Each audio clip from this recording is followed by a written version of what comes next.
ایرانی وزارت خارجہ کے ترجمان اسماعیل بقائی نے کہا ہے کہ اسلام آباد یادداشت پر دستخط کے لیے حتمی وقت کا انتظار کرنا ہوگا۔ اگلے 24 گھنٹوں میں امریکہ کے ساتھ مفاہمتی یادداشت پر دستخط کا امکان نہیں، تاہم اس پر آنے والے دنوں میں دستخط کیے جا سکتے ہیں۔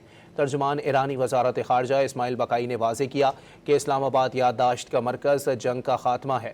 اس بات پر اتفاق ہو چکا ہے کہ اس مرحلے پر جوہری معاملے پر کوئی بات نہیں ہوگی۔ معاہدے پر کل دستخط کا امکان نہیں، کہا کہ دوسرے فریق کے عدم استحکام کی وجہ سے مذاکرات سے متعلق بیانات میں احتیاط برتنی چاہیے۔ ایرانی وزارت خارجہ کے ترجمان اسماعیل بقائی نے کہا ہے کہ اسلام آباد یادداشت پر دستخط کے لیے حتمی وقت کا انتظار کرنا ہوگا۔ اگلے 24 گھنٹوں میں امریکہ کے ساتھ مفاہمتی یادداشت پر دستخط کا امکان نہیں، تاہم اس پر آنے والے دنوں میں دستخط کیے جا سکتے ہیں۔